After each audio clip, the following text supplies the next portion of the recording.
13절 합독하겠습니다. 내가 궁핍함으로 말하는 것이 아니니라. 어떠한 형편이든지 나는 자족하기를 배웠노니 나는 비천에 처할 줄도 알고 풍부에 처할 줄도 알아. 모든 일 곧 배부름과 배고픔과 풍부와 궁핍에도 처할 줄 아는 일체의 비결을 배웠노라. 내게 능력 주시는 자 안에서 내가 모든 것을 할 수 있느니라. 아멘. 그리스도인들이 많이 외우고 또 사랑하는 성경 구절들이 있죠. 시편 1편, 시편 23편, 또 이사야 41장, 또 여호수아 1장 이런 말씀들을 보면 많은 성도들이 외우고 또 묵상하고 대단히 사랑하는 구절이에요. 그런 구절 중에 한 구절이 오늘 본문 13절이죠. 내게 능력 주시는 자 안에서 내가 모든 것을 알 수 있다. 특별히 낙심되고 또 절망되고 자신감이 필요하고 힘이 필요한 사람들은, 저도 과거에 그랬거든요. 내게 능력 주시는 자 안에서 내가 모든 것을 알 수 있다. 또 예수님께서 그 귀신 들린 아이 아버지에게 하신 말씀, 할 수 있거든요. 무슨 말이냐, 믿는 자에게는 능치 못한 일이 없다. 이런 말씀들을 제가 묵상하고 외우면서 불안할 때 또 낙심될 때 스스로에게 막 이렇게 용기를 북돋았던 말씀이고, 지금도 여전히 빌립보서 4장 13절의 말씀을 이렇게 고백하면서 힘을 얻는 분들이 있어요. 그리스도, 예수 그리스도께서 능력을 주시면 내가 모든 것을 할 수 있다. 모든 것을 할 수 있다. 말씀을 이제 알아가면서 제가 이해했던 또 적용했던 부분이 사실 상당 부분이 잘못됐다는 것을 알게 됐어요. 이렇게 잘못 이해하고 알고 있으면 대단히 위험한 게, 이렇게 믿고 나가다가 이 말씀이 그대로 되지 않아지면 대단히 낙심하고 또 믿음의 스크래치가 나가지고 아프고 또 크랙이 생겨서 막 불안해져, 틈이 생기는 거예요. 정말 이게 계시나? 정말 이게 되시나? 말씀을 알아가다 보면 잘못된 이해였지요. 할 수 있거든요. 무슨 말이냐, 믿는 자에게 능치 못할 일이 없다. 그래, 믿음만 있으면 다 할 수 있어. 막 단순히 믿음의 문제야, 무조건 나가는, 지금도 그렇게 메시지를 전하는 분들이 있어요. 시험에 합격하지 못하면 믿음이 부족해서 그렇고, 뭐가 잘못되면 믿음이 부족해서 그렇고, 기도의 문제라고 생각하시는 분들이 있어요. 그래서 믿는 자에게 능치 못할 일이 없다라고 몰아붙이는 분들이 있는데, 성경을 계속 보다 보니 물론 믿는 자에게 하나님의 역사가 있어요. 그러나 전제가 뭐예요? 하나님께서 먼저 말씀을 하셔야 돼요. 오늘 찬양한 것처럼 먼저 말씀하시는 게 전제가 되고 말씀에 대한 순종이 따라야 역사가 일어나지, 내가 임의대로 무엇인가 계획을 세우고 준비해서 하나님 주실 줄 믿습니다 밀어붙이는 게 능치 못한 일이 일어나는 것이 아니라는 거예요.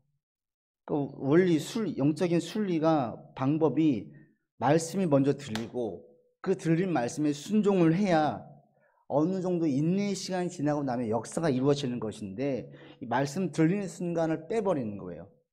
그리고 자신이 하고 싶은 걸 가지고 몰아붙였을 때에는 역사가 안 일어나죠. 오늘 본문도 마찬가지입니다. 내게 능력 주시는 자 안에서 내가 모든 것을 할 수 있다. 우리는 이제 여기에 힘을 얻죠. 능력만 받으면 나는 다 할 수 있어 라고 생각을 해요. 모든 걸 할 수 있어. 그게 아니라는 거죠. 오늘 말씀을 통해서 우리가 이 부분들을 함께 나눠볼 것인데, 그런데 이 본문을 보면서 한 가지 분명한 거 있어요. 바울이 대단히 자신감이 차 있다는 거예요. 자기 사역에 있어서, 삶에 있어서 자신감이 대단히 넘친다는 것은 알 수 있어요. 잘못 적용한 부분이 있었지만 우리가, 그렇지만 바울의 생활을 보면 매우 자신감이 넘치는 생활이었어요. 감옥에 있으면서도 낙심하지 않았고요. 미래를 계획했고요. 나가서 할 일들을 계속 찾아서 행했어요. 어떤 일이 있을지 계속 생각을 했었어요. 외부에서 볼 때의 바울은 자신감이 넘치는 사람, 절대 낙심하지 않는 사람처럼 보였고, 실제로 바울은 그런 사람이었어요. 낙심하지 않았어요. 자신감이 넘쳤어요. 그러면 이 바울의 넘치는 자신감이 어디서 나왔고 우리 삶에는 어떻게 적용을 해야 될까? 우리가 이 부분을 함께 나누면서 지금처럼 힘들고 어려운 시기 때에 여러분 안에, 신앙 안에서의 바울과 같은 자신감이 넘쳐나기를 바랍니다. 먼저 이 13절을 보게 되어지면 우리가 내게 능력만 주시면 다 할 수 있다라고 얘기하는데 이 모든 것이 무엇이냐? 첫 번째, 여기에서 벌써 실수가 생겨요. 모든 것은 우리가 바라는 모든 것, 우리가 이루고 싶은 모든 것, 그러니까 나의 꿈, 나의 바람, 이게 아니에요. 하나님, 저 이번에 전교 1등하게 해주세요. 저 큰 부자가 되게 해주세요. 시험에 합격하게 해주세요. 좋은 집 사게 해주세요. 이런 나의 꿈들이 있잖아요. 그래, 주님 능력 주시면 다 할 수 있어. 내가 계획 세우고 나가면 다 돼. 이런 의미가 아니라는 거예요. 바울이 말하는 모든 것은 무엇입니까? 바울이 말하는 모든 것은 하나님께서 자신에게 맡기신 사명에 관한 모든 것이에요. 내게 맡긴 일에 대한 모든 것. 외형적으로 볼 때 바울은 모든 일에 자신이 넘치는 사람처럼 보였습니다. 긍정적이고 희망이 가득한 사람처럼 보였습니다. 그 이유는 바울의 모든 삶이 하나님께서 주신 이 선교에 집중했기 때문에 그래요. 바울은 자신이 하는 일에 모든 일에 자신감이 넘치고 긍정적이고 희망이 가득한 사람이 아니라 하나님께서 맡기신 일에 대한 자신감이 넘치는 사람이었어요. 하나님께서 맡기신 일에 자신감이 넘치는 사람이었지, 내가 계획 세운 것들이 다 잘 될 거야, 다 할 수 있어, 이런 자신감이 아니었어요. 때문에 우리가 바울과 같은 자신감을 가지려면 가장 중요한 게 뭐냐? 첫 번째, 하나님과 연관 짓지 않고서는 이 바울과 같은 자신감을 가질 수가 없어요. 바꿔 말하면 하나님이 주체되지 않으면, 내가 주체가 되면 바울과 같은 자신감을 가질 수 없어요. 조금 더 쉽게 우리의 삶에 적용을 시키면, 내가 어떤 일을 할 때 기도하지 않고 구체적으로 하나님께 묻지 않고, 하나님, 지금 이 일이 하나님이 하기를 원하시는 일입니까? 지금 이 일은 하나님께서 제게 맡기신 일이 맞습니까? 이런 물음이 없이 나아가면 바울과 같은 자신감을 가질 수 없어요. 그러니까 지금 여러분들은 이 삶에서 힘들고 어려울 때, 불안할 때일수록 가장 할 게 무엇이냐면, 하나님, 이거 하나님께서 제게 맡긴 일이 맞아요? 이걸 먼저 물으셔야 돼요. 이 물음에 대한 확신이 내게 있어야 바울과 같은 자신감을 가질 수 있습니다. 일의 종류, 일의 내용, 일의 크기는 전혀 중요하지 않습니다. 우리가 잘못 생각하는 게, 하나님께서 내게 맡기신 일을 너무 거룩한 목회와 선교에 관련된 걸로만 생각하기 쉬운데 전혀 그렇지 않아요. 여러분, 모두를 목사로 부르지 않았잖아요. 목회에 관한 일을 전념할 수 없잖아요. 성경에 보면 하나님의 일을 한 사람들, 하나님의 일이라고 인정하는 사람들을 보면 매우 평범한 일인 경우가 대다수였어요. 다윗이 한 하나님의 일은 무엇입니까? 전쟁이었어요. 사람 죽이는 거였어요. 근데 전쟁은 그 당시에 다윗만 했습니까? 모든 나라가 다 전쟁을 했어요. 근데 하나님은 그 전쟁을 하나님의 일로 사용하시는 거예요. 요셉이 한 일은 무엇입니까? 많은 백성들에게 기근이 났을 때 양식을 주는 일을 했어요. 요셉의 지혜로운 덕분에 많은 나라들이 굶주림 가운데에서 버틸 수 있었습니다. 그런데 그게 하나님의 일이었어요. 예수님께서 말씀하시잖아요. 무엇을 먹을까, 무엇을 마실까, 무엇을 입을까 염려하지 말라. 마치 이것은 우리가 구하면 안 되는 것처럼 보이지만 요셉 당시에 먹는 것은 하나님의 일이었어요. 하나님께서 쓰시는 일들은 이렇게 우리가 볼 때는 매우 평범한 일들, 여러분이 하고 있는 평범한 일들이 하나님의 일이에요. 중요한 것은 물음이 없이 나아가는 사람들, 자기 계획만 가지고 나아가는 사람들, 이런 사람들은 가끔씩 그런 한숨과 스스로를 작게 보는 마음이 생기죠. 내가 겨우 이 일 하려고 내가 그렇게 열심히 공부했나? 이런 소리를 듣고 이런 대우를 받으려고 내가 지금 이렇게 고생해서 여기까지 왔나? 이런 생각을 하게 되면서 스스로 흔들려요. 불안해요. 바울에게는 확신이 있었어요. 지금 이 선교는 하나님께서 자신에게 맡기신 일이었어요. 그리고 바울은 많은 사람들이 동일하게 얘기하고 권고했었습니다. 당신들이 하는 일이 하나님의 영광을 드러내는 일입니다. 주인입니까? 노비를 함부로 대하지 마십시오. 노비입니까? 주인을 하나님께서 대하듯이 하십시오. 매우 일상적인 일이었어요. 그런데 거기에 하나님의 거룩한 일을, 뜻을 부여했던 것입니다. 여러분의 일상도 마찬가지입니다. 우리가 하고 있는 일들이 얼마나 거룩한 일입니까? 그렇지 않아요. 주변에 모든 사람들이 비슷한 일들을 하고 있어요. 나와 같은 일을 하고 있는 사람들이 주변에 많아요. 그렇지만 하나님 나의 이런 평범한 일들을 하나님의 일로 쓰신다라는 거예요. 중요한 건 내 안에 이것을 확신하느냐 확신하지 못하느냐예요. 그 출발은 어디에 있어요? 묻느냐 묻지 않느냐에 있는 겁니다. 하나님, 지금 이 일을 하나님께서 제게 맡기신 일로 여기고 나가는 것이 맞습니까? 여러분 물으세요. 물으시고 확신하시면 그 확신을 계속 하시면 하실수록 내 안에 자신감이 회복되어집니다. 여러분 가운데에 이런 자신감이 회복되어지기를 바랍니다. 그리스도 안에서 물으시고 확신하시고 지금 내 상황에서 지금 내가 처한 위치에서 이 일들은 내가 나만이 할 수 있는 하나님의 일로 인정하고 나아가면 우리 안에 바울과 같은 자신감을 회복할 수 있습니다.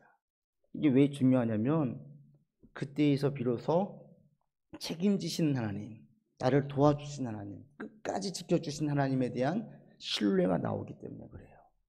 내가 계획을 세운 사람들은 거기에서 그런 게 나오지 않아요.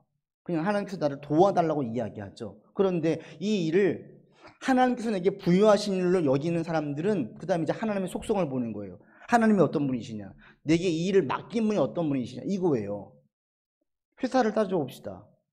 막 불안하고 흔들리는 기업에 갔어요. 거기 있는 대표가 무엇인가 맡길 때에 이 회사가 언제 부도날지 몰라요. 그럼 어떻습니까? 그 일을 할 때에도 불안한 거예요. 그 일을 할 때에도 내일을 알 수가 없는 거예요. 그러나 재정이 탄탄하고 기업이 앞날에 분명하게 보이는 그런 기업들 가운데 무엇인가 오더가 떨어지면 어떻습니까? 대단히 희망적이게 그 일을 확신 가운데 하죠. 끝까지 밀어붙이려고 하죠. 보이기 때문에. 이 일을 맡기고 부여한 자가 누구이냐가 자신감 있게 확신 가운데 일을 할 수 있게 만드느냐 할 수 없게 만드느냐를 좌지우지하지요. 하나님께 묻고 확신한 사람들 그 다음에 무엇을 봅니까? 환경을 보는 게 아니라 이 일을 맡긴 하나님을 보는 거예요. 하나님이 어떤 분이시냐? 끝까지 책임지시는 분이다. 일을 맡기시면 끝까지 완수하게 도와주신다. 막힌 것 열어주시고 능력 부족하면 능력을 채워주시는 분이시다. 하나님만 묵상하면 돼요. 그러면 없던 자신감이 다시 회복되어지는 겁니다. 그래서 묻는 게 중요해요. 우리 하나님은 끝까지 책임지신 분입니다. 자기 자녀를 절대 고아처럼 버려두지 않는 분이십니다. 믿으십니까? 이걸 믿으세요.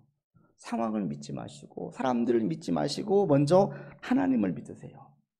하나님은 나를 책임지신다. 끝까지 책임지신다. 결코 나를 내팽개치는 분이 아니시다. 사람들은 자기가 힘들면 얼마든지 나무라라 해요. 여러분 주변에 자기 말을 끝까지 책임지고 나가는 분이 있다면 여러분 복받은 사람이에요. 그런 사람이 많지 않습니다. 매우 드물어요. 여러분들이 그런 사람이 되기를 바랍니다. 그런데 우리 하나님은 하신 말씀을 변개치 않는 분입니다. 하신 말씀을 반드시 지키시는 분입니다. 그러니까 이걸 묵상하게 되어지면요 힘이 나요. 그래 이건 하나님께서 내게 주신 일이야. 상황을 보니까 암울해요. 암담해요. 답답해요. 답이 보이지 않아요. 언제까지 이 어려움이 있을지 몰라요. 그러나 분명한 것은 이 일을 맡긴 분이 하나님이시니 하나님께서 책임지신다라는 거예요. 하나님께서 허락하시는 우리의 가정이니 하나님께서 우리 가정을 지켜주신다라는 거예요. 하나님께서 지금 우리의 삶에 이런 일을 주셨으니 하나님께서 이 일을 완수할 수 있도록 내게 능력 주신다라는 거예요. 여러분 가운데 이 믿음이 필요합니다. 그러할 때에 바울과 같은 자신감을 가지고 살 수 있어요. 여러분 안에 이런 바울과 같은 자신감이 있어지기를 바랍니다. 근데 바울에게 이런 자신감을 가질 수 있었던 가장 중요한 것은 사실은 그 다음에 있어요. 여러분 오늘 본문 말씀 다시 한번 보시죠. 11절에 보십시오.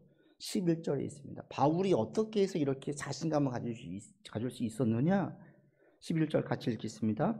내가 궁핍함으로 말하는 것이 아니니라 어떠한 형편이든지 나는 자족하기를 배웠다. 우리 여기에서 먼저 주목할 게 이 자족이죠. 바울이 모든 것이 가능하다고 이야기할 때 사실 이것은 일이나 능력에 대한 게 아니었어요. 어떤 일을 보고 네가 다 할 수 있어, 다 할 수 있어 이런 얘기가 아니었어요.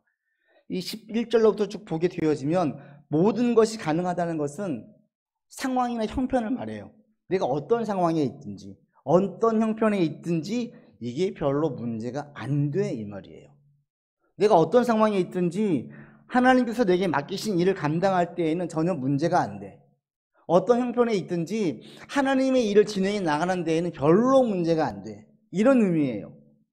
바울이 이렇게 생각을 했어요. 그리고 바울이 이렇게 할 수 있었던 큰 힘이 어디에 있었느냐? 그것은 자기가 자족하게 됐다는 거예요. 자족이 이렇게 자신감을 가지고 어떤 상황에 있든지 낙심하지 않고 절망하지 않고 그래도 될 거야. 하나님은 하나님의 일을 진행하실 거야. 확신을 가지게 했대요.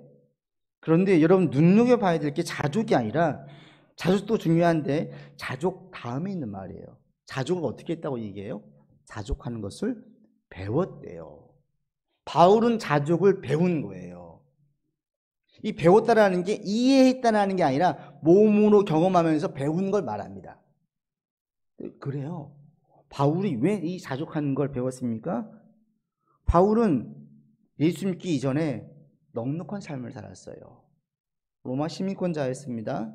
당시 최고의 석학인 가말리엘에게서 학문을 배웠습니다. 학문을 배울 기회를 얻었습니다. 아무나 배울 수 없습니다.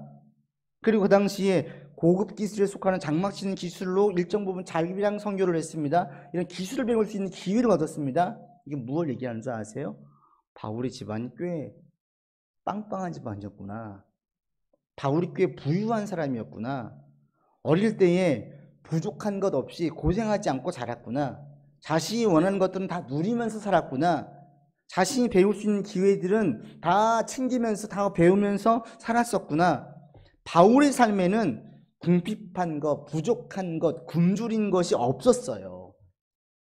늘 풍족했어요. 늘 넉넉했어요. 이게 바울의 삶이었습니다. 이런 바울이 예수 믿고 선교하면서 굶주렸어요. 매를 맞았어요. 헐벗었어요. 광야에서 잠을 잤어요. 이런 경험들은 바울은 처음 한 거예요. 예수 믿은 다음에 바울이 처음 경험한 것들입니다. 그런데 여러분, 잘 살다가 힘들어 보세요. 큰 집에 살다가 쪽방에 가보세요. 어때요? 삶도 위축되고요, 마음도 위축돼요. 순간순간 낙심되고 절망이 와요. 그렇지 않겠습니까? 바울에게는 이런 시기가 없었을까요? 바울은 자신 예수님을 만난 다음에 큰 그림을 가졌겠죠. 아, 하나님께서 이제 정말 예수님이 그리스도이시구나. 자신처럼 많은 사람들이 예수님 믿기를 바랬겠지요. 그 역사도 있었지요. 그래서 기대하지 않았겠습니까? 바울 삶에는 이런 기대가 꺾여지는 좌절과 절망의 경험이 없었겠습니까? 있었어요. 바울도 우리와 똑같은 인간입니다. 있었어요. 굶주릴 때, 매 맞을 때, 잠을 못 잘 때, 광야에서 잠을 재야 될 때 바울도 불안했어요. 낙심이 왔었어요. 이런 경우가 있었어요. 그런데 이런 것들을 겪으면서 뭘 느껴요? 아, 하나님의 일이 진행되는 데에 이런 것들이 큰 문제가 안 되는구나. 자신이 유복할 때는 이것이 당연히 있어야 되는 것으로 생각했었는데 이게 없어지자 큰 문제가 될 줄 알았는데 큰 문제가 안 나는 거예요. 하나님의 일을 진행할 때는 별로 문제가 안 된다는 것은 바울이 깨닫는 거예요. 경험한 거예요. 이 궁핍함의 능력을 아십니까? 궁핍을 경험할 때, 부족을 경험할 때, 굶주림을 경험할 때 오히려 사람이 훨씬 더 자신감이 생겨요. 그 시기를 지나고 난 사람들은 훨씬 더 이런 외적인 환경에 대해서 자신감 있게 대처할 수 있습니다.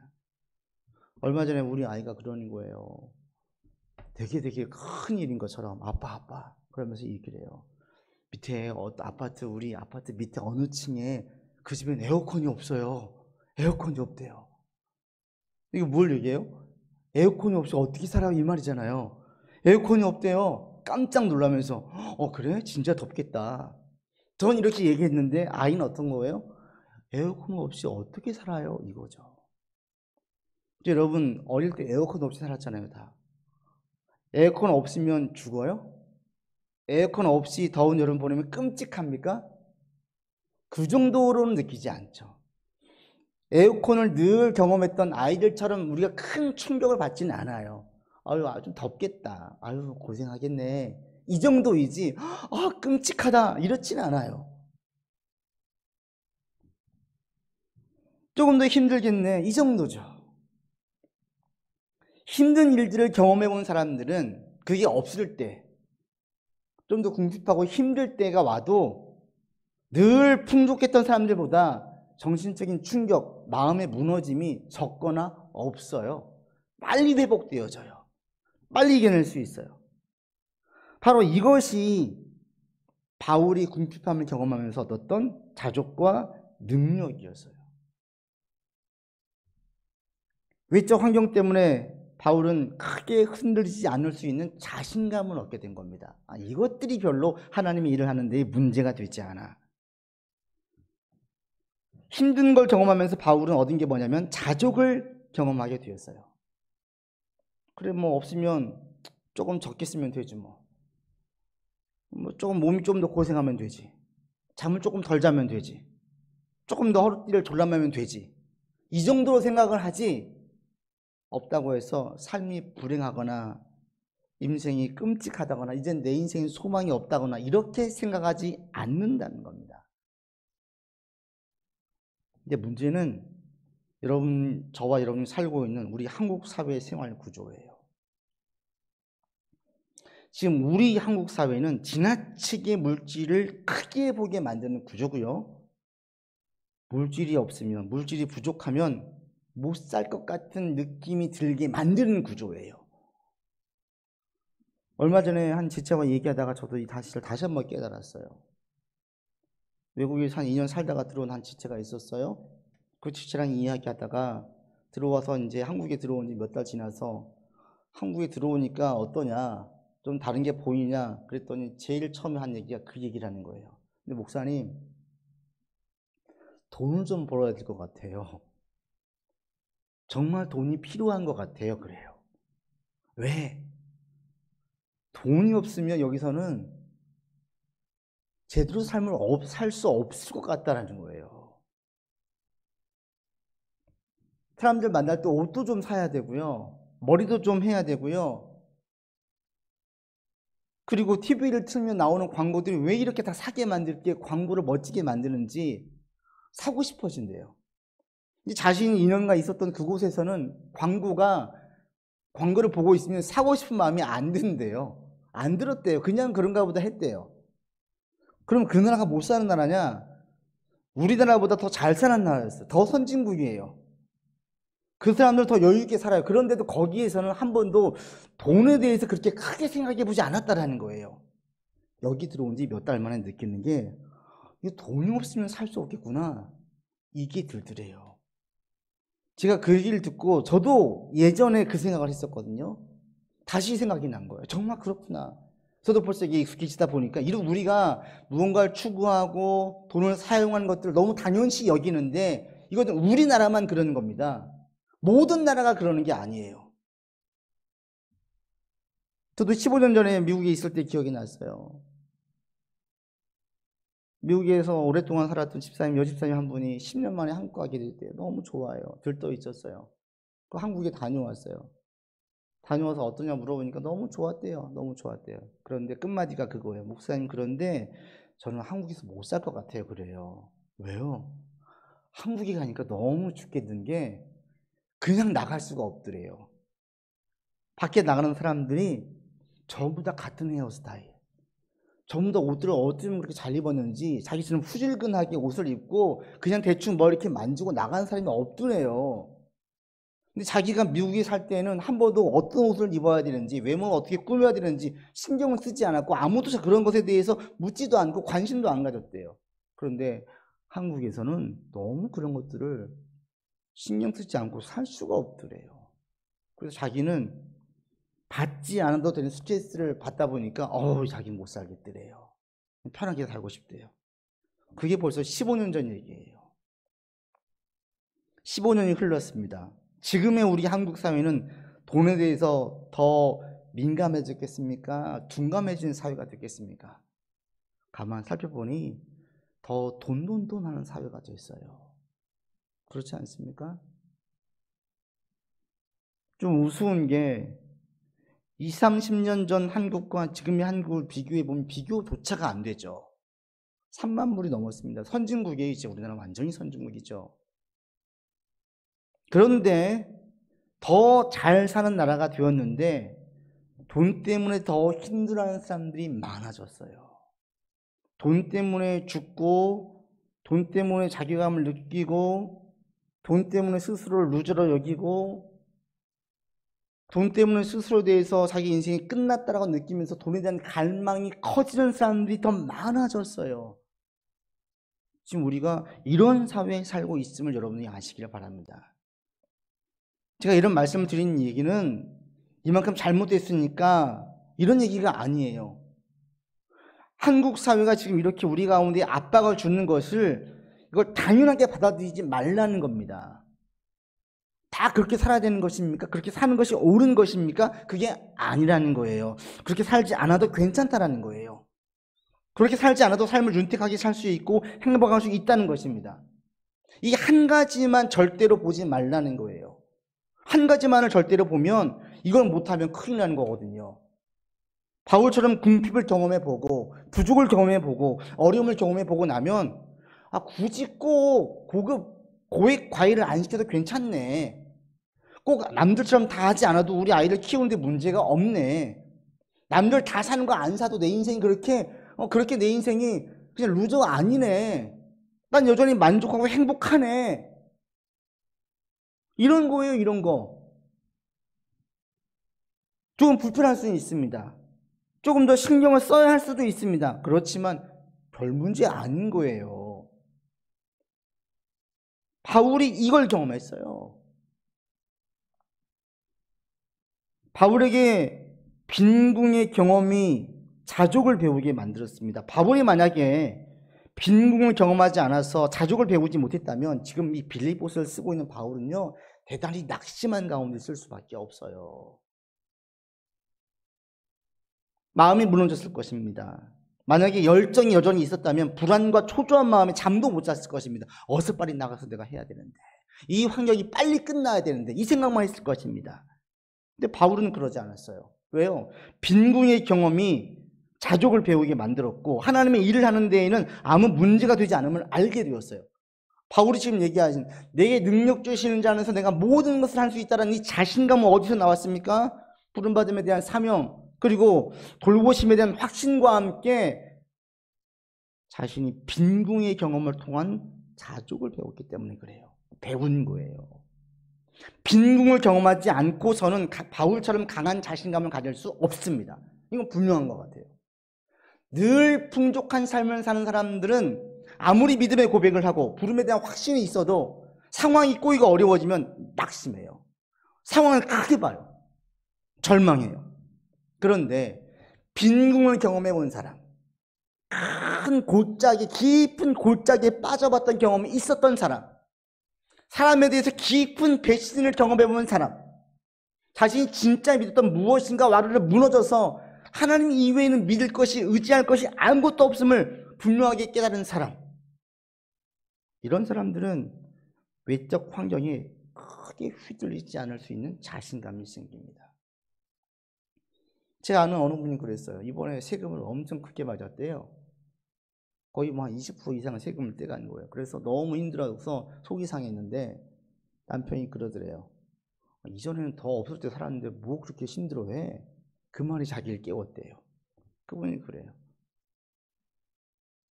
진짜 힘들게 한 10년 이상을 살았거든요. 그 가정이. 늘 동복성을 해야 되는 상황의 압박이 계속 되었어요. 지금 이제 상편이 완전히 풀렸어요. 이번에 세금을 크게 맞았어요. 처음에 속이 되게 상하고 좀 마음이 무너졌대요.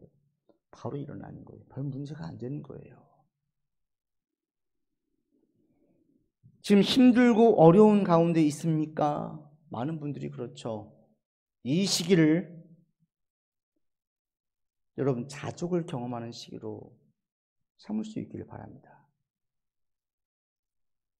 그게 그리스도 안에서 강한 자신감을 가지게 만들고 강한 자신감을 완성시킵니다. 과거에 빈궁한 경험이 있었습니까? 그 시기를 잃어버리지 마십시오. 그때 배웠던 영적인 깨달음을 놓치지 마십시오. 좀 부족할 수 있어요. 좀 어려울 수 있어요. 좀 더 시간이 걸릴 수 있어요. 그렇지만 크게 문제되지 않아요. 이렇게 얘기하세요. 좀 아쉽죠. 좀 더 잘 풀리면 좋겠죠. 그런데 그렇게 문제가 되진 않아요. 여러분 인생 망하지 않아요. 좀 불편하고 좀 더 신경 쓰면 되는 거예요. 그렇게 불행하지 않아요. 이런 마인드를 여러분 자꾸 가질 수 있길 바랍니다. 그게 바울에게 강한 자신감을 가지게 만들었어요. 현재의 어려움을 통해서 여러분 더 큰 갈증을 느끼지 마세요. 어서 빨리 해결되어 가지고 빨리 벌어야지, 빨리 풀려야지, 이런 조급한 마음이 들지 않게 하세요. 그래, 역시 돈이 있어야 돼. 역시 이 사람은 있어야 돼. 역시 무엇이 있어야 돼. 이렇게 가는 게 아니에요. 없어도 힘들어도 그렇게 죽을 것 같지는 않네. 인생이 끝나는 게 아니네.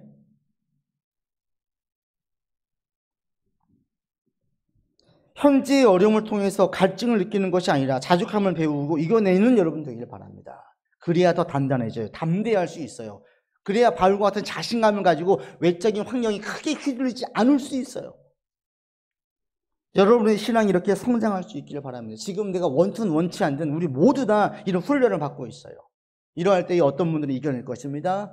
더 신앙이 좋아질 것입니다. 그런데 반면에 어떤 분들은 더 큰 갈증을 느껴요. 그래, 돈이 있어야 돼. 그래, 인맥이 필요해. 그래, 많이 배워야 돼. 그래, 안정적인 직장이 필요해. 자꾸 나갈 거예요.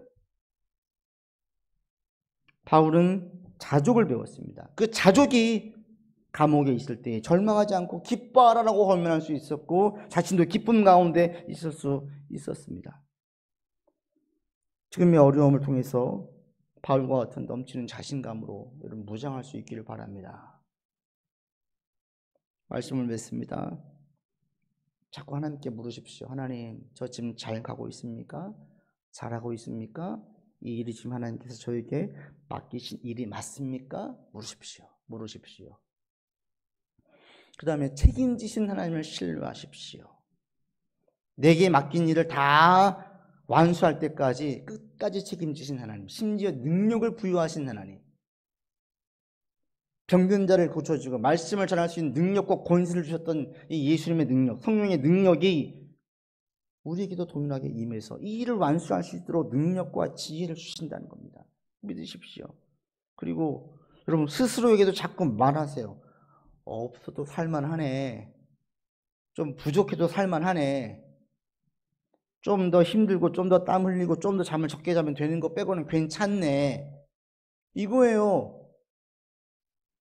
이러면서 자족하십시오. 그리고 우리 외적인 환경들이 계속 우리를 자족하지 못하게 계속 요동치게 만들고 있다는 사실도 인식하십시오. 그러면서 스스로에게 자족하세요. 빈궁에 눌려고 외부의 압박에 눌려서 희망의 불을 꺼버리는 믿음 없는 자가 아니라 소망 안에서 불을 살리고 지키고 계속 키워가는 여러분들 되기를 주의 이름으로 권면드립니다. 기도합시다.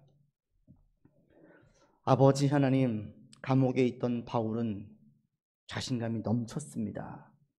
그리고 그 자신감의 근원을 살펴보니 하나님 안에서 하나님을 신뢰하면서 또 궁핍을 통해서 자족을 배웠기 때문이었습니다. 이 시간 우리의 믿음을 회복하여 주시옵시고 내게 맡긴 사명이 무엇인지를 분명히 깨닫게 하여 주시옵소서. 또한 자족을 배울 수 있는 우리 모두가 되게 하여 주시옵소서. 그리함으로 바울과 같은 강한 자신감을 가지고 이 땅에서 살아갈 수 있도록 하나님 우리를 붙들어 주옵소서. 우리 구주 예수 그리스도 이름으로 기도드립니다. 아멘.